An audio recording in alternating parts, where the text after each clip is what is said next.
Good evening, everyone. There was some updates that I wanted to go over real quick. I don't plan on being on long, but there's some stuff that dropped today that I wanted to talk about quickly. So let's pop a clutch, grab a gear, squall tires, and haul ass to our seats and get the show on the road.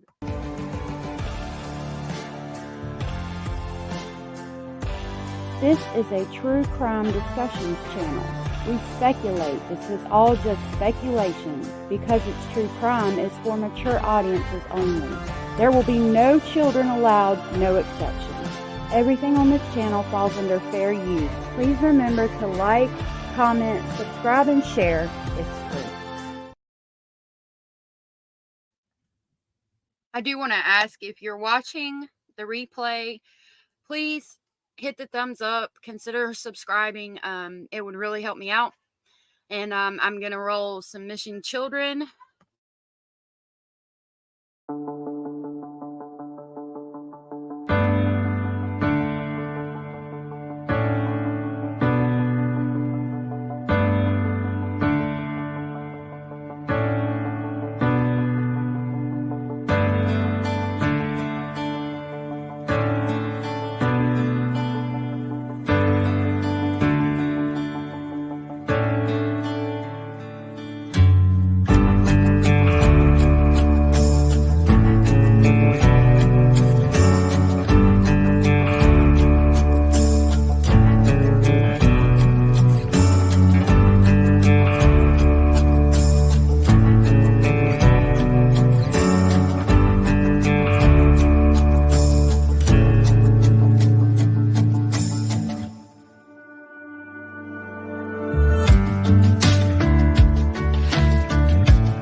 I'm sorry. I had to run and go do something. I thought I had a little bit more time. Okay, so I'm going to drop the link in the comment section if anybody wants to join me, and then we will get started. I already have everything, well, not everything, but what I'm going to start with pulled up. So let me share that so you can see it. Okay.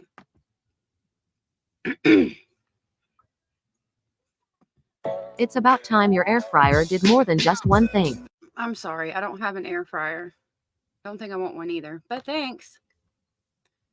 Give me just a second and I will start this over. So maybe. Where we're learning more about the mother of the high. And we want to take you to Georgia now. Okay, so this is going to be evidently the mother called the school 30 minutes before the shooting happened. That kind of blew my mind. Yeah, let's just listen to what Court TV has to say. This is Court TV. Please give them a like and a subscribe. They have lots of information. If you're in true crime, into that kind of stuff, they usually put stuff out here first, and you can get updates relatively quickly if you are subscribed to Court TV. So please do so. I will leave their link in the comment section below. Now, where we're learning more about the mother of the high school shooting suspect. The suspect that police say murdered 4 people and injured 9 others last week. 14-year-old Colt Gray and his father, Colin Gray, both charged in connection to that deadly shooting. They were both arraigned as well last Friday. Now, some new details are coming out about Mom, Marcy Gray. This is her. She called Appalachia High School 30 minutes prior to the shooting, reports saying that she had seen a text, sent a text rather, where she mentioned speaking to a school counselor. She also reportedly received a text from her son, CNN reporting her son sent her a text that said, "I'm sorry, Mom." And after. Okay, I want you to think, before we go any further, about how you would react to your child at school sending you a text message that said, "I'm sorry, Mom." Would you think it was something simple? "I'm sorry, Mom, I left the orange juice out. Sorry, Mom, I didn't make my bed." Or would you think it was something serious? Okay. Now, if you're like, I want you to take into account if your child had been struggling mentally, if you were concerned about him and his behavior, and maybe some signs that you saw but weren't really sure about. Maybe you're taking him to a therapist. He's got some emotional things going on. He's having trouble learning how to sort out his emotions and how to deal with things logically. And you got a text message that says, "I'm sorry, Mom." What would you do then? Just think about that for a minute. After seeing that text, she urged the school to do a check-in immediately. And apparently they tried to find him. He wasn't there. And we know the shooting began after that. So what would cause Mom to call the school and warn them of an emergency with their son based on the "I'm sorry, Mom" text? Now, again, I want to pause for a second and give you a minute to think about that. Like I just said, what would you think if you got a message from your child saying, "I'm sorry, Mom," while they're at school? And then if you would think nothing of it, or regardless, I want you to also take into account, maybe you're having to take your child for therapy, things like that. I want us to remember that, because I don't think, I want us to be fair. That's my whole thing. We have to be fair and look at things from all perspectives. Let's bring in retired SLED agent and solicitor Tommy Pope, now attorney in the private sector and a lawmaker. Ooh, Tommy, thinking about this, what makes a parent have that response based on such a text? I was thinking.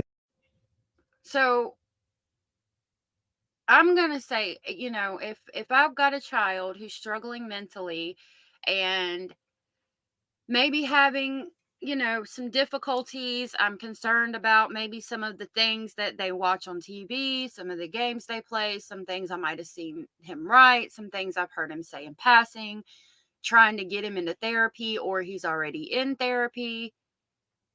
And then you get an "I'm sorry, Mom" text. I think I would try to do what she did. I would not know what it meant. But I would take it seriously. I wouldn't think that my child had just left not made the bed, left the orange juice out, something to that effect. If you take into consideration, therapy, some things they might have said, you just get an awkward feeling that they might not be emotionally able to handle their feelings.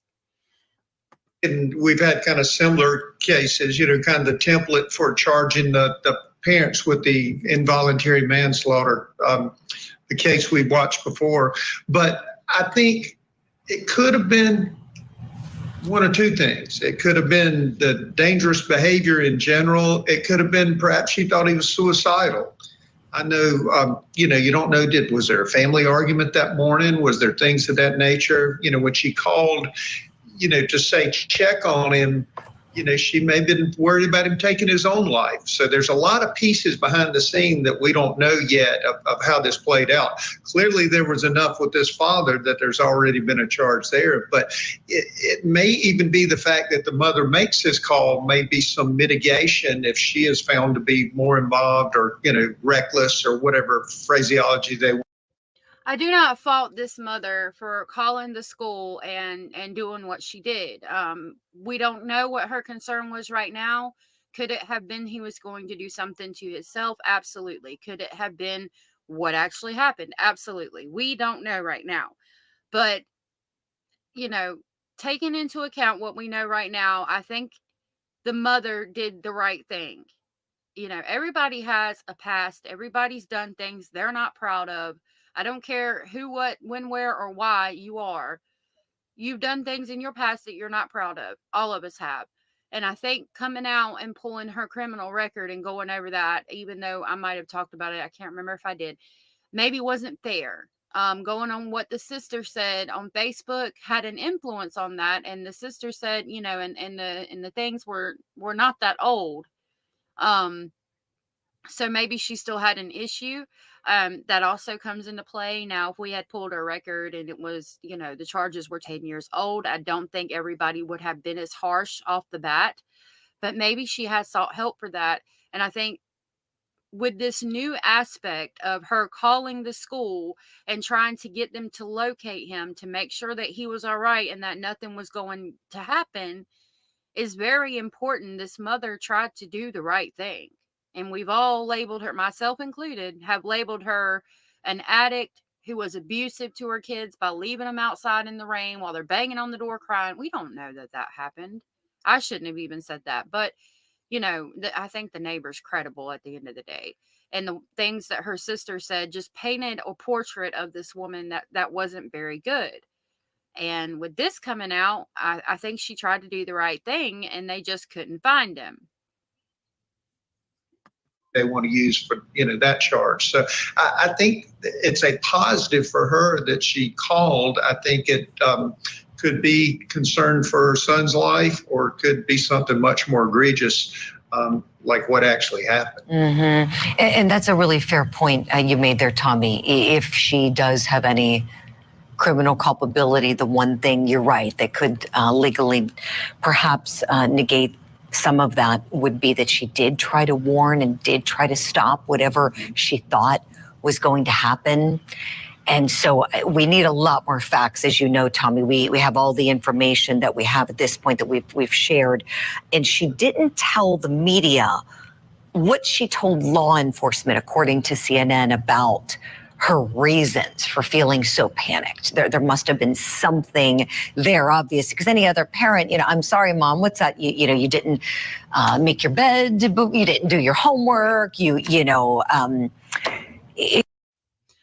not all parents are going to have that reaction either way. Not, her getting that text and she reacted, okay, something is damn sure deathly wrong, I've got to call the school. And some parents are going to, did you forget to make your bed? What are you sorry for? We can't judge or put ourselves in the shoes of the person that's making these calls, the mother or father of the child, until, we've walked a mile in their shoes and we know more about the situation.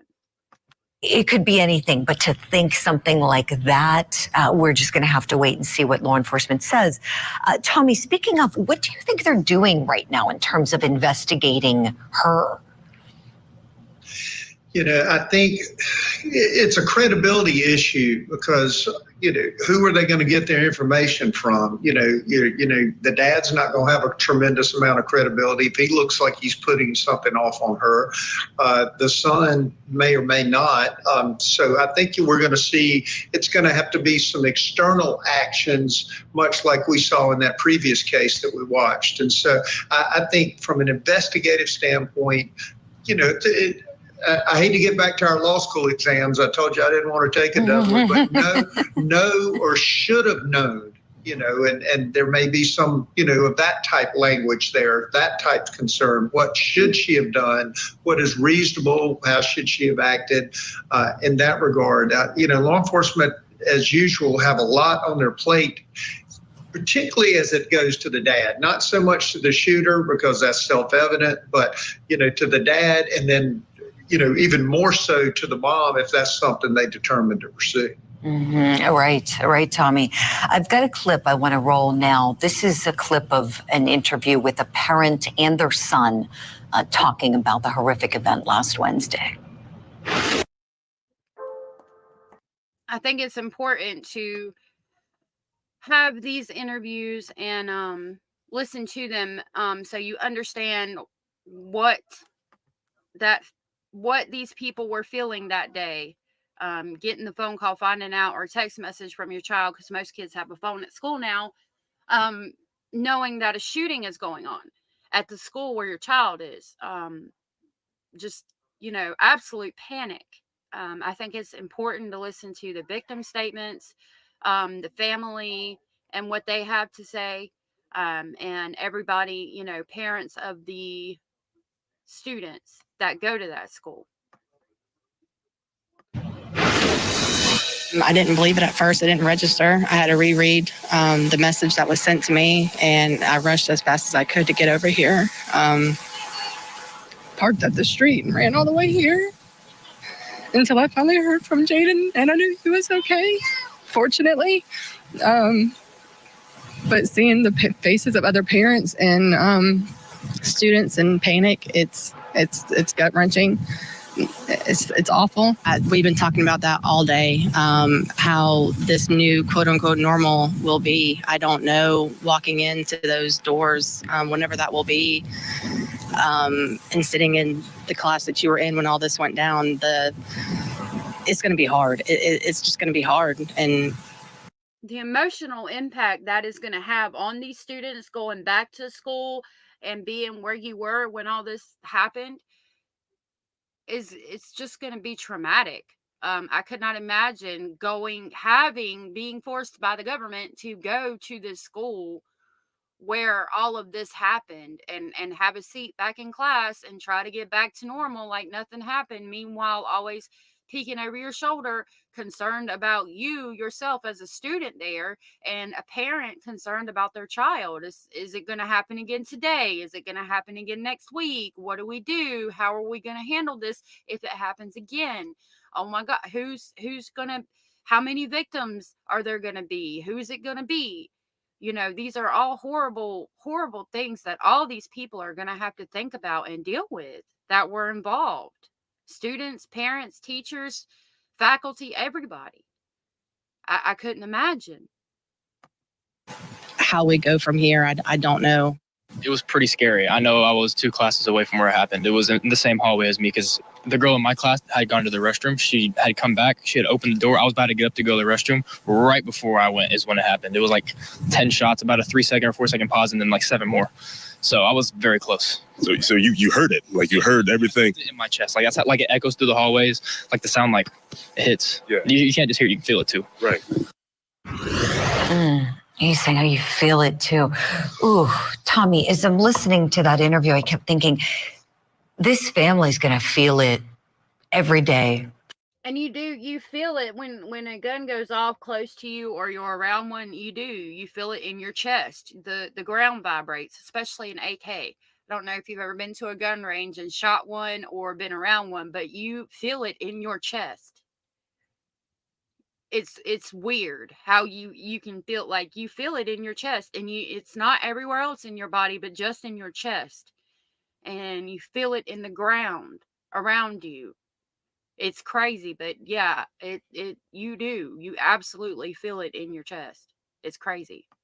For the rest of their life. And that's the sound. And then, like she's saying now, you have these other families that are, I mean, actually all the families are going to be traumatized for life, especially the victims' families. All 4 of the victims' families. I mean, how do you even begin to start over? How do you even begin? There is no getting back to normal for them. They Lives probably, aren't they? I think the entire student body is going to feel it. And, it's tough too. I was thinking about the mom getting the call. That's a call we don't ever want to get, but sadly, the way the world has become, back to you and Sonny talking about how we can't resolve things anymore without violence. That's a fear every parent has. Everything. And that stood out to me because back in the day, we would go to the park and fight with our fist, not a gun that could kill somebody, because we knew that it was a gun and it would kill somebody. And I mean, you're not trying to take somebody's life. You were just, you didn't agree with them. They were picking on you. So you threw some fists, got it over with, walked away, and you either, shook each other's hand, or you didn't ever talk to them again, or you might have gotten another fight with them down the road. But when I was coming up, most of us did not resort to grabbing a gun. I don't know if it's the video games. I don't know if it's reality, like differentiating reality from fiction. I don't understand what's going on and where emotions, these children, it's like they don't have any, they don't know how to release their feelings, their emotions. They don't know how to control it. They don't know how to handle it. And so they're taking the most drastic step that you could possibly take is what they refer to, instead of, hey, I want to punch this motherfucker in the face, but I don't want to kill them. When did it flip? Why don't we have, where did the compassion go between my generation and this new generation? Where's the compassion for others? Family member has that. And where can I go to get it back? You're going to get some kind of text or call, that, and I think what's to me more helpless, with law enforcement and everything, I was trained to go toward the problem. But when you're on the outside, they're telling parents, stay out, stay away, for their safety and the safety of the scene. It would be exceptionally frustrating to not be able to get a mom talking about parking and running the rest of the way till she could confirm her son was okay. Every parent in that community, every parent that had a student there feels exactly the same way. And this has repeated itself over and over. It's just like roulette. You don't know where it's going to happen next. Exactly, Tommy. Let's take a listen to some of what the sheriff said, speaking out to the media. What we're facing, heartbreak. We're heartbroken. We watched this sheriff talk, or I think it was the first live stream I did. A young person brought a gun into a school, committed an evil act, and he took lives, and he injured many other people, not only physically, but mentally. Tommy, I wonder if they've even been able to sleep since this incident. Would you kind of help us understand what it's like when you're law enforcement and you're tasked with an investigation like this one? I kind of touched on it before. One, you're trying to get to the bottom of the investigation, but you're also trying to determine, it's a burden, but could we have done anything different? We always blame guns and things of that nature, but ultimately, law enforcement can't be everywhere all the time. We put officers in schools, but magically that doesn't prevent these things. And so I think the toughest thing, the very thing that draws people into law enforcement of wanting to, kind of be the good guy and be the protector, is a helpless feeling anytime you lose lives and you wonder what you could have done differently. Sure. I want to share with you some of what we were able to extract from Facebook that was posted by the shooting suspect's aunt right after the incident. And we won't read everything verbatim, but the gist of it, she's sympathetic to the families of the people who were killed and So I'll read this. She says, this is the aunt of Colt Gray. injured in this. This is going to be the mother's sister. Please, someone get me in touch with GBI, Georgia Bureau of Investigations. I have tried calling. I am not scared. I will not back down. I will not disrespect other parents and families that are dealing with this tragedy on the opposite end. They did not deserve this. I will not do anything but humbly support the families involved in this incident that did not ask to be participants. With that said, I will not leave my nephew standing alone. When Uvalde happened, I told my own children that only hurt people hurt people. I did everything I could to fight for my nephew and my niece and my other nephew. Y'all can go ahead and play the blame game and I can't read the rest of it. I think this is important because it's true. If you look back at what happened to Colt and his upbringing and his family life at home, that boy went through a lot. I know that child was hurt emotionally.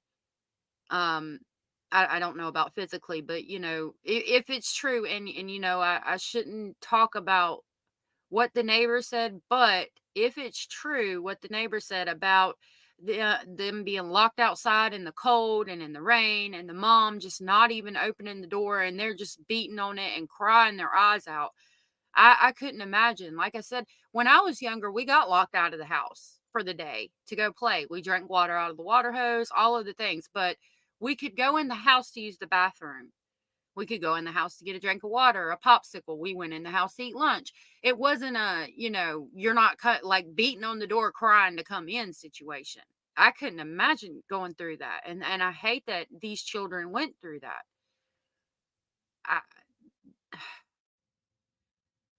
I don't know. I feel like a lot of things failed this child. And the fact that he's going to be tried as an adult bothers me, because I believe you do need to set a precedent for things like this happening. But at the end of the day, this is a 14-year-old kid who can't be responsible for his actions. It was a cocktail of fucked up situations and fucked up shit that created this explosion that he had. I think at the end of the day, this child was looking for attention. He wanted to be remembered. He wanted attention. He wanted somebody to notice him. He wanted somebody to look at him, to talk to him. The children at the school said that he was always very quiet and didn't talk much. Those are the people, like, if my kids were in public school, I would tell them to go up to that kid that's quiet and that nobody talks to and nobody wants to be seen with and that gets picked on. Go talk to them and go tell them, that you're there for them and that you'll be their friend and you'll talk to them. And if they want to talk to you, to come and talk to you. If more kids would do that, it would be so helpful, because he just wanted somebody to see him. He wanted some attention. He wanted somebody to pay attention to him. He wanted to be seen. And the only way he felt like he could be seen was to be remembered forever for committing an act like this. She's also at the same time saying, and I'll direct your eyes to the 5th paragraph, she will not leave her nephew standing alone. She says, when Uvalde happened, I told my own children that only hurt people hurt people. And then she goes on in another post to talk about how she seems kind of stunned that they're charging her 14-year-old nephew as an adult for murder. And she said, are y'all ready to see Palamas blood in full throttle? Palamas being apparently her maiden name. So to me, this aunt seems all over the place. I think she was feeling all the feels of, sadness, anger, despair, all of it. She's putting it all out there. And of course, media outlets like us are going to screen grab it and share it.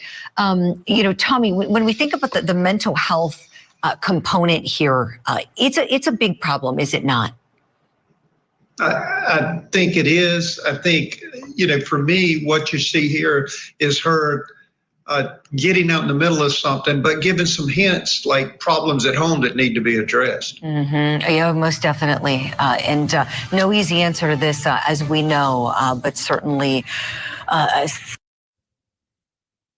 something that we need to continue discussing. Got to leave it there for time's sake. All right, so that's all of that interview. That was talking about how the mother called 30 minutes beforehand to try to get them to go check on her child. Now, I wanted to show you this. She actually speaks to the victims. With meals for just $7.99. Panera doesn't make. Now, this gets political. I do not talk politics on my channel. I will not talk politics on my channel. So I'm going to do my best to skip past those parts. Are certain that he is the guy who's going to make their dreams come true. And they felt that way last year too, but Rodgers' debut in New York lasted all of 4 plays. Now he's back and he's going deep in a new interview. What do you expect that moment to be? Okay, let's start. I just want to have fun, clap my.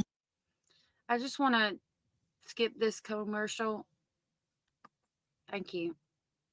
White House race deadlocked one day before the big debate. I was trying to skip that. Hold on. Let's try to. The White House race deadlocked one day before the big debate.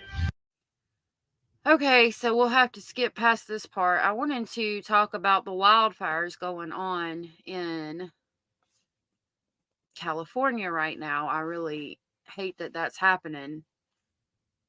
I was just going to show y'all the update on that from this morning. Evacuating their homes as a massive wildfire burns through more than 20,000 acres. And bracing for Francine, the Gulf Coast on alert for a possible hurricane. Ginger, tracking the latest.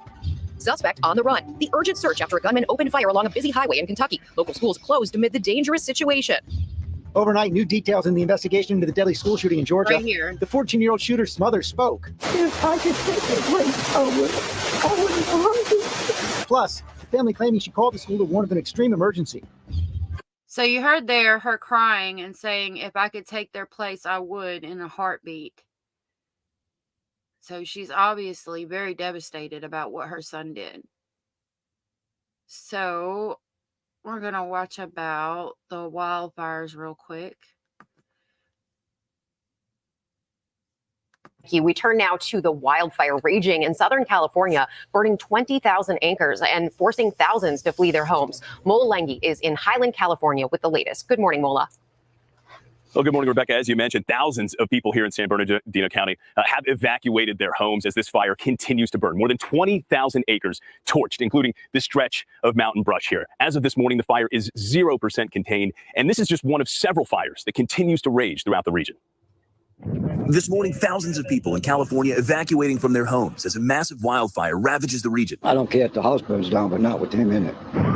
The line fire My God. burning through more than 20,000 acres and injuring 3 firefighters. Ash and smoke stretching out as far as the eye can see. You can see by all this scorched earth, thousands of acres here in San Bernardino County have already burned. And with thousands of homes and businesses and structures being threatened, evacuations are underway. Authorities shutting down part of California's State Route 38 due to that. Oh, by the way, this is ABC News. Good Morning America. Please give them a follow, like, and subscribe if you have not. That same fire. In LA County, the bridge fire growing to around 800 acres in size. Firefighters desperately trying to hold back the inferno. Helicopters and planes flying over the flames, dropping water and fire retardant to beat back the blaze. Meanwhile, in Northern California, authorities racing to shepherd residents to safety as the Boyles fire causes mandatory evacuations. We need to evacuate all of 18th Avenue from Highway 53 all the way east. Record-breaking temperatures, dry vegetation, and gusty winds creating the perfect environment for wildfires like these to grow out of control. We have not only the heat wave, we're getting these thunderstorms that create their own weather and blow the fire in all different directions. My gosh, that is horrible. I'm so sorry for anybody dealing with that right now. Well, extreme heat has made for some challenging conditions for firefighters here on the ground over the last few days with triple-digit temperatures. That extreme heat expected to continue today before the region finally gets a break later this week, Robin. Well, that's the situation there. We're going to bring in, thank you, Mola. We're going to bring in Ginger with the Gulf Coast on alert for a possible hurricane. Okay, Ginger, thanks. We're turning now to the urgent search for the suspect in this weekend's mass Okay, I am going to check on this, and I'm going to show you the Elijah Boo update before we leave. I wanted to show this, what they had to say about Joseph A. Couch in Kentucky. And then we'll talk about Elijah Boo and see if there's any more updates. A shooting that left 5 people seriously injured on a Kentucky highway. Chief Justice correspondent Pierre Thomas is in Washington with the latest on that. And Pierre, this area is still on high alert. George, good morning. Schools in the local area are closed in an especially dangerous situation playing out in Kentucky. Somebody was shooting at people on a busy highway, and the suspect is on the run. This morning, an urgent manhunt underway for a man suspected of being the sniper firing away at drivers along this busy stretch of highway in Kentucky, an hour southeast of Lexington. The victims have been shot through the windshield. Police describing an utterly terrifying afternoon. Just after 5:30 p.m., a sniper perched in the woods, firing 20 to 30 shots, hitting 12 vehicles. All of a sudden, we just heard this loud, deafening sound, and my right ear started ringing, and we didn't know what the sound was, but we both looked at each other and said, "Was that a gunshot?" I can't stress how chaotic this was when our units arrived on the scene. People, cars on the side of the road, emergency flashers, windows shot out, people hurt severely. I cannot believe that this man is still on the run. They're shut down schools in the area, making people stay in the house. Like, where is he at?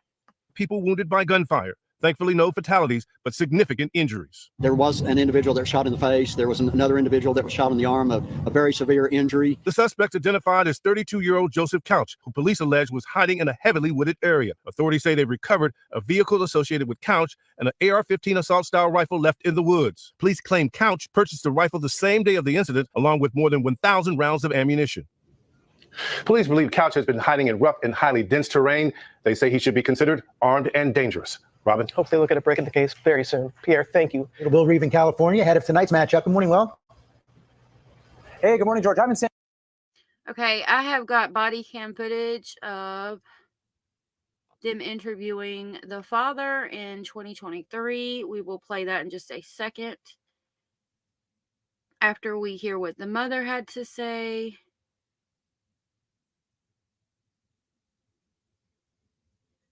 Oh my gosh.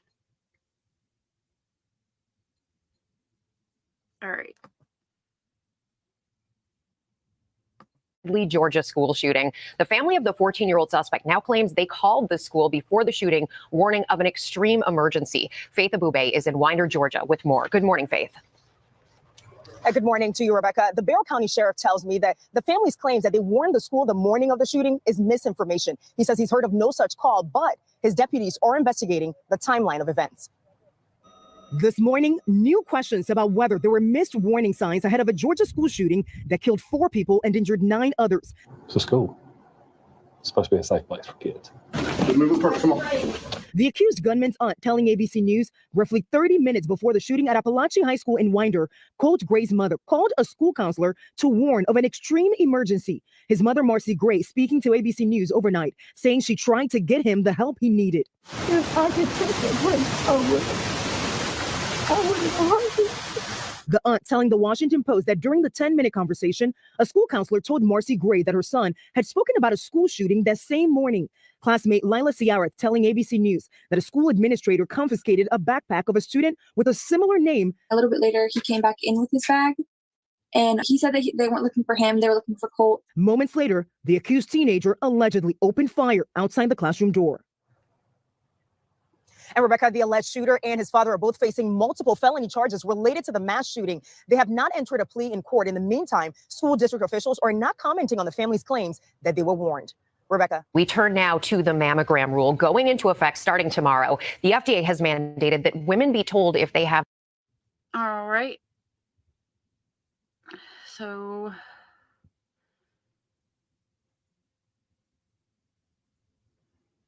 All right. So let's go ahead and pull this body cam footage.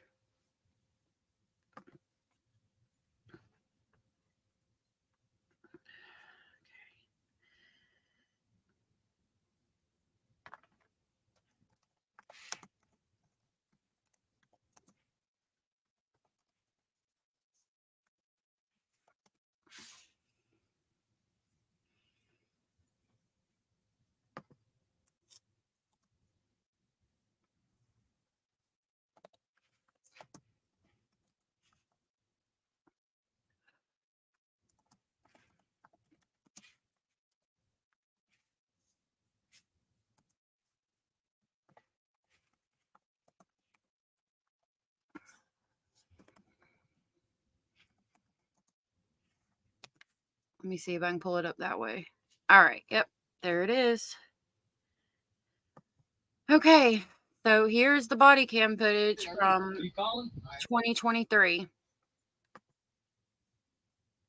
Let's listen to this. This is from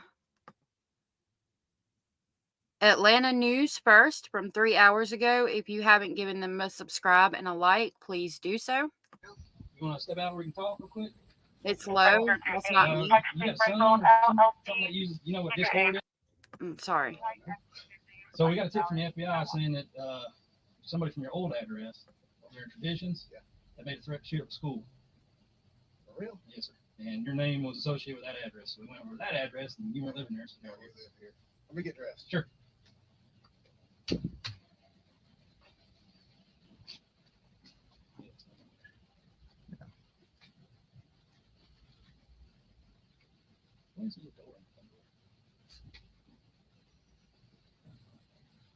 Working nights.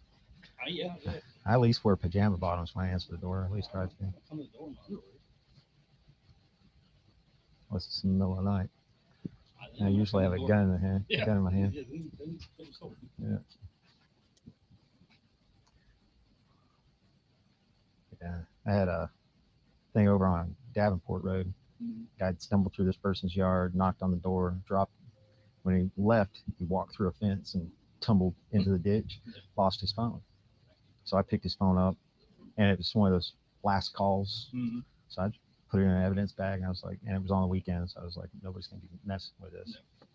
So this is the entire excuse me, body cam footage from the 2023 when the first initial visit was made by the FBI.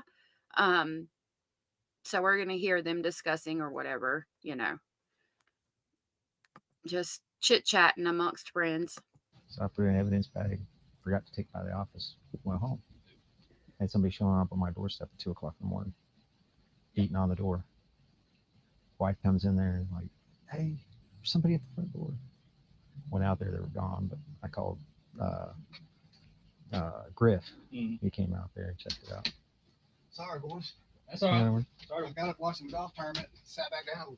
That was it. Yeah. So what? Tell me what. You have any kids or anything with you? Yeah, Colt, Gray. Colt? Yeah, Colt. He's my oldest son. How old is he? He's 13. Play a lot of video games and stuff? Yeah, he does. Play all the time. Is he here right now? Yeah. I think it's something he might have. I damn sure want to know. Can we talk to him? Yeah, absolutely.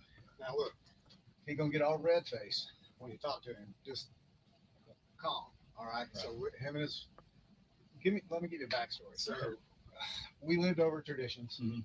I went to work one day. I'm sole provider, doing high rises downtown. So I get a call from one of y'all, like, so my family's in law enforcement. So when I get the call, I don't think the officer's name. Turns out, nicest guy like ever. He's like, I just want to let you know I'm at your house. I'm like, for what? He said, y'all have been evicted. I'm like, no, I just paid rent. He's like, nope. He's like, I'm going to stay here till you get here. So I drove all the way home. All my shit's in front of me. And I'm like, what are you doing? He's like, I'll just let you know this is what's going on. There's people standing there with trailers and shit. I'm like, what are they doing? He's like, well, they're going to get your stuff after 24 hours. Is that right? Like, I don't even know why y'all are here. So long story short, I'm like trying to figure out what's going on with my wife. She's in the house. So we split. Long story short, for obvious reasons. She took my younger two and went back home, lived with her mom. Colt and I rented a house and came here. So we've been good, like no problems. He struggled first with the separation. All school was kind of so. So I've been up at school countless times just tracking with him, like, hey, make sure you're good. They understand what's going on. Jefferson School? He goes to Jefferson Middle School. Yes, sir. So he's been doing really good. Like, in the beginning, he kind of struggled a little bit. But let me ask you this: Do you have weapons in the house? I do. Are they accessible to him? They are. I mean, there's nothing loaded, but they are now. We do a lot of shooting. We do a lot of deer hunting. He shot his first deer this year. So like I'm pretty much in shock, to be honest with you. Well, I'm a little pissed off, to be even really honest with you, if that is what was said. But we've been up to school for so many times now. The information I got was sort of incomplete. I don't know how old it is. like I said, the original complaint went to your other address, or your previous address, and that's where we just came from. It wasn't it. Yeah, no, I'm sure it wasn't. I don't know if it's, so we ran I had your name, date of birth, so Yeah. that's how we got this address. So, I mean, I swear to God, we've been up to school. I've been up to school, like, come on, first name. I just was up there 3 days ago for his finals, talking to the principal, like, look, make sure Colt's good. He gets flustered and under pressure. He doesn't really think straight. Can we just, just kind of put your arms around him, get him through 7th grade? I just want to make sure he's good. Like, I mean, we're up there all the time talking to the school. If you talk to that school, they'll know exactly who I am. I'll say that. I mean, because I'm up there that much, checking in on him. Yeah, I just want to make sure he's good. So it sounds like, I mean, he kind of explained what the mom was going through. I mean, the separation and everything, and it sounds like he was trying to be a good parent. So I'm a little taken back by the whole thing, but I can tell you this: I take that very serious, and so does he. As a matter of fact, he's Say his first name's Colt. Colt, C-O-L-T, yes, sir. I mean, all I can do is ask him. Yeah, well, absolutely. Yeah, I want you to talk to him and just tell him. Like, I don't know. I don't know anything about him saying any shit like that. And I'm gonna be mad as hell if he did. And then all the guns will go away, and they won't be accessible to him. I'm trying to be honest with you. I'm trying to teach him about firearms and safety and how to do it all and get him interested in the outdoors. Like on my phone, Get him away from those video games. Exactly right. That's the God honest truth. And the picture on my phone is him with blood on his cheeks from shooting his first deer. It was just the greatest day ever. So he knows the seriousness of weapons and what they can do and how to use them and not use them. So it's kind of a little bit of a shock. So in whatever y'all are telling him, please instill in him that if this is wherever this has come from, it's no joke. Like, it's no joke. But we wouldn't be here if it was. No, I know. And I'm telling you right now, we talk about it quite a bit. All the school shootings, things that happen. Yeah. Hey, are you getting picked on at school? So is he talking about him to like make sure that Colt understands the severity of the situation because of school shootings going on, or because he was concerned that Colt Gray may do something like that, would be my next question. He is. He's getting picked on at school, and is everything okay? That's why I keep going up there. Because you never really know, and I don't want anything to happen to him. So, yeah. Y'all, all right, well, if you want to grab him, yeah, y'all talk to or him. we can go in. Sounds all cool. Hang on. So we're about to see Colt Gray.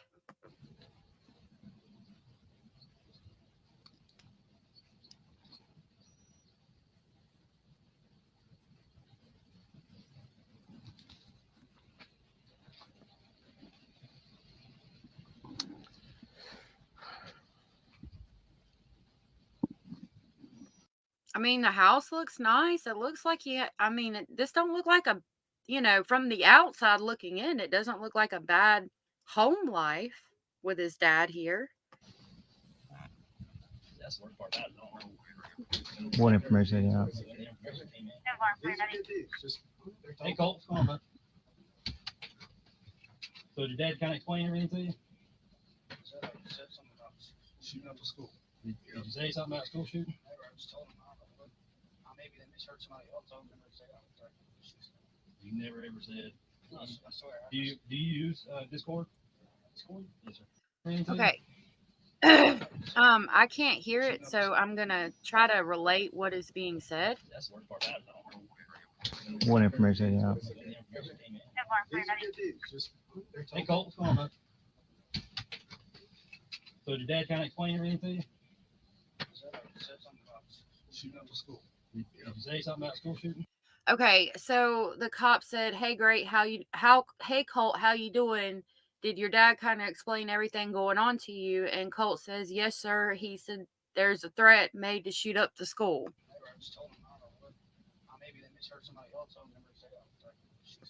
I just told him I don't know, and I didn't catch the rest of that.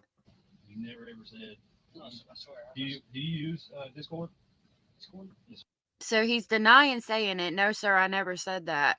And he just got asked if he uses Discord. When's the last time? He said he used to use it. He doesn't have it anymore. Last time he had it was a few months ago. Was it at Traditions or was it here? No, it was a tradition because in that Discord account that I had deleted it before you moved here. Yeah, because So they're talking about it was at the previous address that he used Discord. I think it got like amen password or something like that. Have you heard anybody on Discord when you were using it say something like that? Remember? Like at that time? Yeah. He's saying that I didn't catch part of what he said, but they're asking has he heard somebody say on Discord at that time about doing something like that? And he's saying, yeah, he had heard that. I don't think so. I don't think I ever. Oh, now he's saying, no, I don't think so. I don't think I ever heard anybody say anything like that. And I mean, I'm not trying to get anybody hemmed up, but like this is some serious stuff. Oh, he knows how serious it is. Trust me. I hate to. He's saying that he knows how serious it is. You know, my boss was even like, I don't know how old this information is, and if you want to wait till Monday to follow up, I was like, nah, I got to do it now because so would we. Because God forbid something happened, I didn't do my job. But I'd feel pretty bad about this, so I just want to make sure you understand that if something like that happens or you hear something like that, tell your dad, tell teacher. Like I told him, I promise I won't never say something. So you haven't used Discord in a few So he said, yeah, like I told him, I promise I would never say something like that. months, and you're saying you didn't say anything. No, all I have is TikTok, but I just go around there and watch videos. He said, no, he didn't say anything like that. The only thing he has is TikTok, and he only gets on there to watch videos. All right, well, fair enough. What's your birthday? He's giving his birthday. They bleeped it out. He's just gonna do a little report saying that We much what talked. we've done in reference to this, and that we talked, and you saying that we didn't say anything like that. I gotta take it at your word, and I hope you're being honest with me. I'm not saying you're lying, but it's not unusual for people to lie. He's familiar with that too. Hey, Colin, what's a good phone number for you, sir? So they're bleeping out his phone number. They're saying, how important it is that you're not lying to us. And the dad says, yeah, he knows about that too, like not to be lying. They redacted the phone number. That's why it's quiet. Okay. That's what we're doing. About ready to get done with it? I already finished. Oh, you did? Yeah. When was your last day? Today, Sunday, so Friday. Friday? What grade are you going into?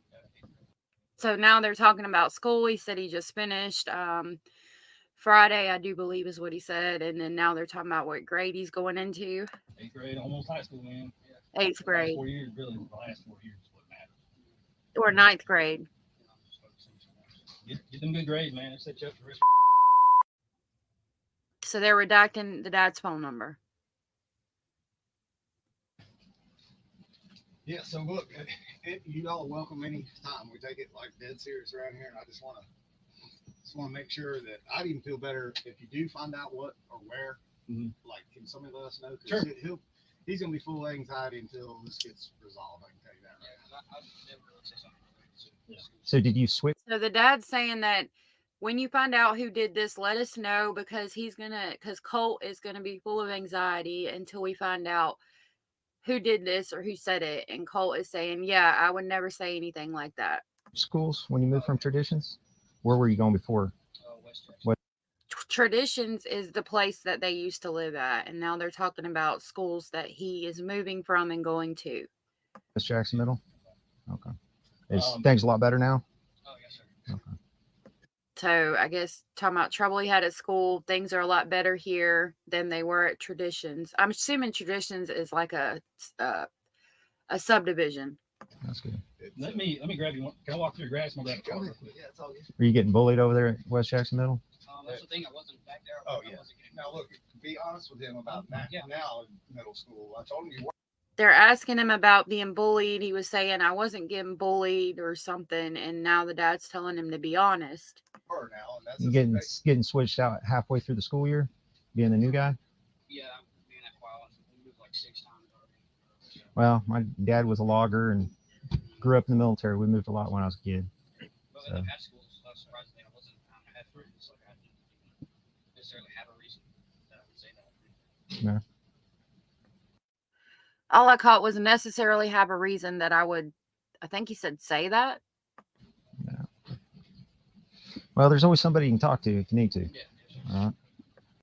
He said, yeah, thank you. School resource counselors. Yeah, and I do talk to them. Yeah, I talk to the counselor quite often. Okay. He said, yeah, I do talk to them, talking about school resource officers. And he said, I talk to a counselor quite often. I update her a lot, something. Yeah, start looking out and making goals for yourself. You interested in anything? A what? A philosopher. He wants to be a philosopher when he grows up. Yeah. Well, I mean, do what you enjoy. I mean, I did 20 years in the military. You don't have to settle on just one thing. Did 20 years in the military, retired from that, and been doing this for 7. So you don't have to fit everything inside the box. No. We got guys at the sheriff's office, they're full-time plumbers, full-time police officers, and you know, do what pays the bills, do what they enjoy. But everything's going good. Yeah, now it is. That's good. You got a phone? What's your phone number? Like I said, I changed my phone number. Okay. He's saying he just changed his phone number. All right. Dad said you went deer hunting for the first time this past year. What'd you get? 3-pointer? Talking about deer hunting, he got a 3-pointer. That means that the horns, I think it was 3 points on each ear. It's either 3 points on both horns or together, both horns together had 3 points. Fork on one side and one on a prong on the other? Or? So yeah, it's going to be like he said, 2 horns on one side and one on the other. It was one on one side and 2, Yeah. Yeah, fork on one side and one on the other. Spike? Yeah. I've probably seen more one antler deer this year than any other time in my life. Out there in rut and breaking off an antler. Run around with just one set of antlers. All right. Well, look, Colt, I appreciate it. Your dad's got my card. If anything, if you hear anything, tell your dad. He's got my number. It's serious. He knows how serious it is, and he'll, like I said, we'll have a long conversation here in just a little bit. And it's something, you know, it was a pretty traumatic thing that him and I both went through. Now he was at school, I was at work, come home, and I mean every ounce of what we had was under tarps and sitting in that yard. You saw it. Yeah. You saw the clientele, the neighbors that live there. It's like fully embarrassing. So it was very traumatic for both of us. And living here, just us, is like dust is finally settled. He's making good grades. So I think he's referencing an event that happened with his ex-wife when they were, or something when they were in the other neighborhood. And he's talking about living there with just Colt and his dad, you know, the dad and Colt is doing good now. They finally got settled in. That's good. We'll keep that up. And That's important. We'll start talking about traditions in West Jackson and just see if something jogs his memory like that. But certainly we'd like to know if something, if you do find. Well, my thing is this. So more than likely they track the IP address. Okay. And that's why we went to that address. Okay. Because the IP addresses are usually. I want to see if Colt gets worried when he's talking about tracking the IP address. That's what I'm paying attention to. Location specific. Yep. You know, within an area. So if it came from that house, then either somebody there's lying or the information's just so old. Yep. And you know, maybe it was something he heard or did on Discord months ago. I don't know. I have no idea. Okay.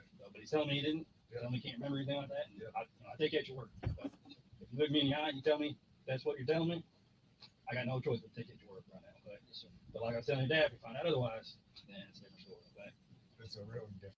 So basically the cop is like, if you look me in the eye and tell me that you didn't say it, I have to take your word for it. But I think the cop knows that he's lying and is trying to impress upon both the dad and the son the importance of being honest about the situation and how serious it is.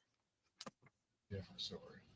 Okay. Any questions? No, sir. You have any questions? All right. I'll go the rest of your day. Thanks. Appreciate it, sir. Y'all be safe. Good luck to you. I'm not that important. It don't matter. It's just going to be information. Our agency is just make contact with these people. They had no idea. The husband said that he hasn't been on Discord since fantasy football. And, yeah. And then Colin made contact with him and then brought his son, got his date of birth, brought him out, spoke to him. Apparently he was getting bullied. Very soft-spoken, reserved kid. Yeah. Pretty much unable to substantiate anything at this point. No. So. And until we get more information from I this got- so-called tip from the FBI. I got Dad's phone number, so we'll just do an agency assist report for the FBI and write it up and we'll be done. Sounds like plan to me. I appreciate you helping me out, man. Hey, no worries. You take care, man. So that was a quick little recap of what happened. Need the case number? You got it. You need the case number? You got it. Okay.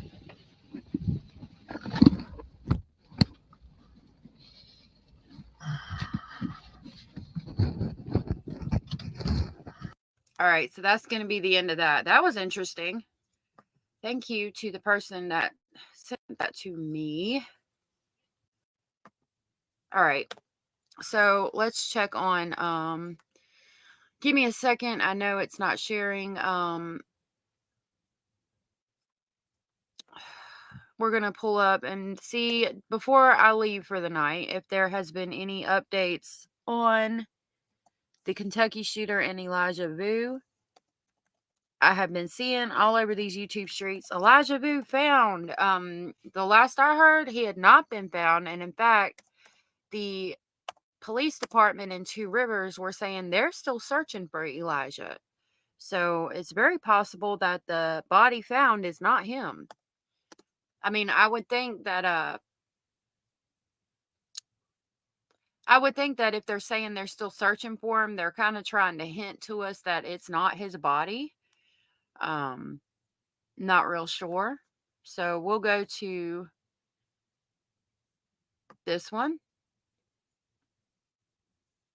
It's from 3 hours ago. It says human remains found as search for missing Wisconsin toddler Elijah Vu continues. See, they're still searching for him.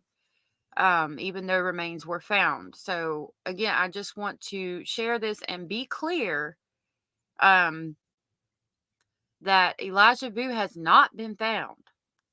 So It's been 2 weeks and still no sign of 3-year-old Elijah Vu. With this is an old interview, but we're going to watch it real quick. a search for the missing Wisconsin boy still underway, the community has not lost hope. As police expand their search for Elijah, here's what we know about the toddler's disappearance. Elijah Vu was last seen on February 20th at a home in Two Rivers, Wisconsin. Now, according to officials, the boy's mother sent him to that home so he could learn to, quote, be a man. Elijah's mother, 31-year-old Katrina Bauer, left her son in the care of a 39-year-old man named Jesse Vang.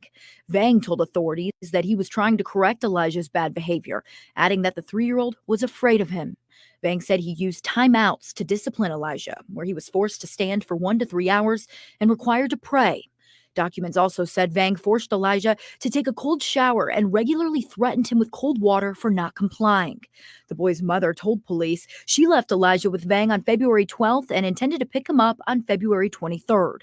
But on February 20th, Vang called police and reported Elijah missing. He told police he had taken a nap that morning and brought Elijah in the bedroom with him. But when he awoke about 3 hours later, the boy was gone. Both Vang and Bauer were charged in connection with Elijah's disappearance, though they claimed they had nothing to do with it. As for their charges, Bauer was hit with 1 felony count of party to a crime child neglect and 2 misdemeanor counts of resisting or obstructing an officer. Vang was also charged with 1 felony count of party to a crime child neglect. As the search for Elijah continues, officials have provided updates to the public. On February 27th, the FBI announced a $15,000 reward for anyone with information. Now I saw in an article I was reading that reward is up to $40,000. I know that both of them are still in jail right now, so I think it's kind of they're holding them until they find Elijah or they speak. And I do know the remains that were found were by a Girl Scout camp, but it's also by a house that Elijah, Jesse Vang, and Katrina Bauer lived at previously, all 3 together, I'm guessing. Leading to Elijah's return. On March 4th, Wisconsin authorities revealed that a car of interest had been identified in the search for Elijah. Police say the 1997 4-door beige Nissan Altima is in their possession. They confirmed the car has a Wisconsin license plate that begins with an A and ends with a 0, but have not released the name of the car's owner. In the latest update, police said that they will be expanding their rural search efforts on March 5th. The large-scale search will be performed with assistance from law enforcement across the state. All right, so that was from 2 weeks after he disappeared. So it goes on to say authorities in Wisconsin confirmed human remains were found on Saturday in the city of Two Rivers, the same community where 3-year-old boy Elijah Vu was reported missing in February. The discovery on private property was made by a local deer hunter who immediately I, Megan, pledged to make myself a delicious grilled chicken notified Cobb law salad for enforcement. lunch today, even though I honked at a bunch of ducks on my way home from the store. Like, what crap? Is that a misdemeanor? I don't know why. it's Delicious still chicken going. you may or may not deserve.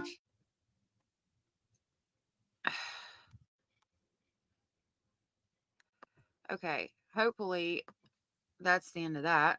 So the discovery on private property was made by a local deer hunter who immediately notified law enforcement. The Manitowoc County Sheriff's Office said on a Facebook post. Sheriff's officials acknowledged Vu's disappearance but didn't confirm a connection, writing, "At this time, we are unable to confirm if the remains discovered are related to this case." The department declined to provide specific information regarding the race, sex, or age of the remains, but did note that determining the identity will be a, quote, lengthy process.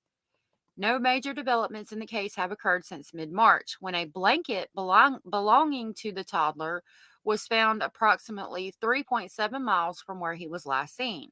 Elijah was last seen in late February when the 3-year-old disappeared from an apartment where he was staying with his mother's boyfriend, Jesse Vang. Elijah's mother, Katrina Bauer, told police she had left the 3-year-old with Vang several days earlier because she wanted to teach her son to become a man. I mean, how sick is that? And she had intended to pick him up on February 23rd, according to a criminal complaint.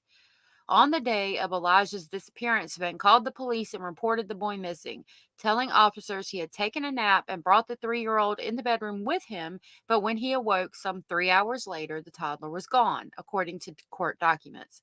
Both Bauer and Vang were charged with child neglect, but no charges have been filed in connection with Elijah's disappearance. Multiple law enforcement agencies have teamed up to offer a $40,000 reward for information that leads to Elijah's return and or an arrest and conviction in his disappearance. That's going to be all on that. I did just want to, again, reiterate that even though people are saying he's been found, we don't know that it's him yet. And while the police are not saying if it is or is not related to the case, they are also stating that they are still looking for Elijah Vu. So we don't know that yet, and I hate when people do that. You click on their video thinking that they've got information and it's not anything. So I think the closest we have, or the most recent we have, is this from WLWT. It says suspect in Kentucky interstate shooting sent threatening text shortly before court documents. This is from an hour ago. So let's see what this news has to say. After this, I'm going to have to end it because I've already been on longer than I had planned to be. But I will be back in the morning to see what has developed overnight. And that breaking news, a $15,000 reward aiming to help find a suspected gunman after 5 people are shot just driving along I-75 over the weekend there in southern Kentucky. Thanks for joining us here at 5. I'm Mike Dardis. Good evening to you. I'm Cherie Palello. Yeah, worst case here because it seems like it's very random. So an arrest warrant says that 32-year-old Joseph Couch texted a woman writing, "I'm going to kill a lot of people." Well, try at least. Oh my God. For real? Like, and she didn't think to call the police? What the hell is going on here? Search for Couch is unfolding right now in Laurel County. That's near London, Kentucky, about 75 miles south of Lexington. WLWT News 5's Todd Dykes is live now with the manhunt and the new details about those shootings. Todd? Well, we are now in day 3 of the manhunt, and the exhaustive searches are happening in heavily wooded areas. And we're learning much more now about efforts to find I-75 shooting suspect Joseph Couch, who police say perched himself in different locations and took aim at unsuspecting drivers below. I know the citizens of our community in both Rockcastle and Laurel counties are stressed to the max, and law enforcement is working tirelessly to bring this to a calm and an ease for them. Yeah, the stress that people in this part of southern Kentucky are feeling began on Saturday night when police say Couch used an AR-15. This is our suspect right here. He is still on the loose as of an hour ago. And they're offering a $15,000 reward. I will never understand how they can disappear into the wood line, because I was reading last night when I did the live about how they've got the infrared drones, which is going to sense body heat. They did say there's a lot of rocks in the area and he could hide under those. But like, it's been 3 days and you got the whole entire police department looking for him. Like, let me, not pay a traffic ticket and take off running in the woods. They're going to release the hounds. I'm going to be gone in 0.5 seconds flat, and they're still looking for him. He was a member of the National Guard, I read last night, so maybe that has something to do with it. I mean, I'm sure he's trained on how to survive in woodland situations, but still. Style assault gun to shoot at cars on I-75. Investigators say Couch used different positions on a ledge overlooking the highway to send bullets down onto the heavily traveled roadway below. At this point, police say, like, what possesses somebody to do that? Like, oh, I'm just going to go up on this cliff ledge and just shoot at random people for absolutely no fucking reason at all. Like, what the hell? 5 random people were hit by bullets. The good news, all are expected to be okay. Now the focus is on the painstaking push to find the 32-year-old Joseph Couch, who's believed to be hiding somewhere in the Daniel Boone National Forest. I don't know if you saw that. I was trying to pause it, but that wood line, I'll see if I can back it up just a little bit. Let's see if it shows it. To be hiding somewhere in the Daniel Boone National Forest. This manhunt has become a methodical effort. That row of trees in that wooded area does explain a lot. That looks like, yeah, that would be hard to search. The Daniel Boone National Forest, like, those national forests are hundreds, if not thousands of acres of just wood, heavily wooded area, and it looks like it's in the mountains. So yeah, I can kind of understand now, looking at the terrain, why they haven't found him yet. Effort, similar like a hide and seek. We're focused on protecting the residents and their homes and the businesses during this critical time.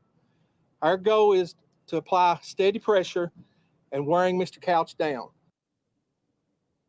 Yeah, and tonight we're learning more about a text exchange between Joseph Couch and a woman who police interviewed after the shooting incident on Saturday night, and it's rattling even more nerves. In addition to writing that he planned to, quote, kill a lot of people, Couch also sent a text to the woman saying, "I'll kill myself afterward." Reporting here in London, Todd Dykes. So that means they might be looking for a body. So infrared's not gonna, if he did do that, if he did end his life, and it's been a couple of days, it's been getting cold at night, they might not be able to find him with the infrared, because I don't know how long it would take your body to not be warm enough at all to show up on the infrared. So they might be not looking for a person, and that might be another reason why they can't find him. WWT News 5. Speaking of rattling nerves, Todd, I know several school districts kept kids home today since Couch is still on the run. Do you think that's going to be the case tomorrow? It certainly could be the case, Cherie. It's just not clear at this moment. Laurel County. I certainly hope so. You've got a man on the loose that's not in his right mind just shooting at random people. I'm not sending my youngin to school. I tell you that much. If they went to school, like public school, I wouldn't be sending mine. officials, they have said on their Facebook page, their website as well, that families can expect a decision about classes tomorrow in the coming hours. Neighboring Rockcastle County school leaders there said a decision is expected tonight at 7. During this afternoon's update from Kentucky State Police, also sheriff's investigators here in Laurel County, they said they're getting those calls from schools, they're giving them their honest assessment, and it's going to be up to superintendent staff to make that tough call. Cherie. All right, Todd Dykes live for us from Laurel County, Kentucky tonight. Todd, thanks for the update. All right, so that was the update, like I said, as of an hour ago. I'll continue reading. Hopefully we won't be interrupted by a daggum ad again. Park Hills, Kentucky. A search is continuing on the ground and in the air for the suspected gunman accused of shooting 5 people on the highway in rural Kentucky over the weekend. The U.S. Marshal's Office and the FBI are now helping in the search for 32-year-old Joseph Couch. Crews have focused their efforts near exit 49 off I-75, not too far from Daniel Boone National Forest. Here's the latest updates on what we know about the search. The shooting. 5 people were seriously injured when gunshots rang out along Interstate 75 on Saturday evening. Laurel County Sheriff John Root described the chaotic scene when first responders arrived around 6 p.m. saying cars were on the side of the road with windows shot out and people severely hurt. The sheriff's office says Couch struck 9 cars with bullets, hitting 5 people. Investigators think Couch opened fire from 3 different perches along a ridge that looks down on I-75. Officials confirmed one of the 5 victims was shot in the face. My God. Another shot in the arm, and a woman shot across the chest. Goodness. They were very significant, very severe injuries. I don't want to lessen that, officials said. NBC affiliate WLEX reports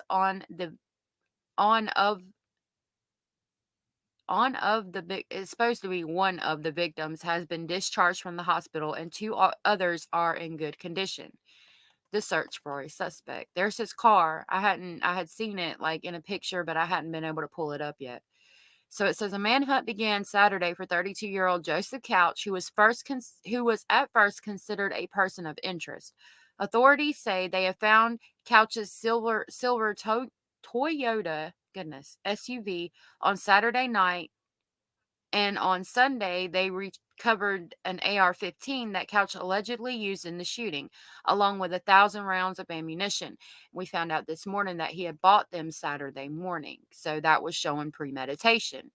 And the text message also shows premeditation. Yeah, lots of charges if they find him. Notice that back tire's flat. I wonder, because okay, the cops wouldn't have done that because he's not around the vehicle when they found it. So who shot the tire out or whatever? Like, did he do that? Did Couch do that before he left the scene? Because they found the car and the AR-15 and have retrieved that, but not the suspect. So who made the tire flat? It's my question. Investigators say Couch bought the gun legally along with 1,000 rounds of ammunition. Officials stated Couch has a military past serving in the Army Reserves for at least 4 years. On Sunday, Couch was upgraded from a person of interest to a suspect.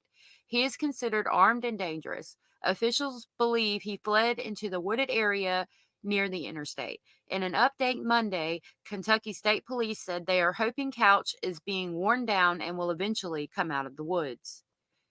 We hope he is still there, Trooper Scotty Pennington with KSP said. It's not like going over to this business and looking for somebody in there. It's not like going to a football field and trying to find somebody behind the bleachers.